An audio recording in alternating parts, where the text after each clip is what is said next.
दादा, आजचं जे कोंडव्याचं जे वातावरण आहे, आत्ता जे ह्या भागामध्ये जी गर्दी दिसते, तर या भागातील जनतेचा प्रतिसाद मतदानासाठी दिसतोय का, आणि हा कल कोणाकडे दिसतोय?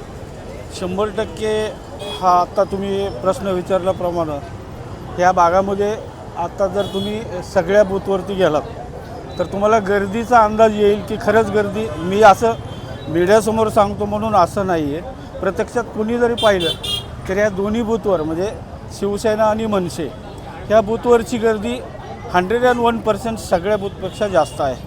आणि विषय कौलचा म्हणता तुम्ही, ह्या भागामध्ये गेली 40-45 वर्षापासून सूर्यकांत आप्पा लोणकर माजी आमदार, त्याच्यानंतर महादेवजी अण्णा बाबर, हा जो वारसा आहे तो परिपूर्ण सांभाळण्याचं काम ह्या बाबर लोणकर या कंपनीनं केलेलं आहे.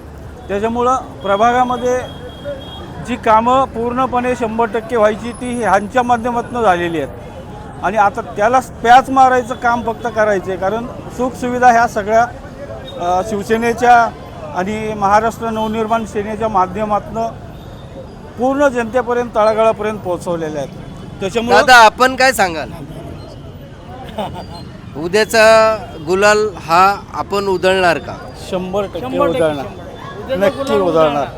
आणि आज मी मीडियासमोर बोलतोय नाही, उद्याचं चित्र तुम्हाला ज्यावेळेस रिझल्ट लागतील, आणि मी कोंढव्यातलाच विषय नाही सांगत, ऑल ओव्हर महाराष्ट्र ही सुरुवात मुंबईपासून जी पूर्ण तळागाळापर्यंत प्रत्येक महानगरपालिकेपर्यंत जाणार आहे. कारण विषय असा आहे की दोन भाऊ जेव्हा एकत्र आले, प्रत्येकजणाच्या मनामध्ये तोच विषय होता की आधी लवकर यायला पाहिजे होतं, वेळ यायला.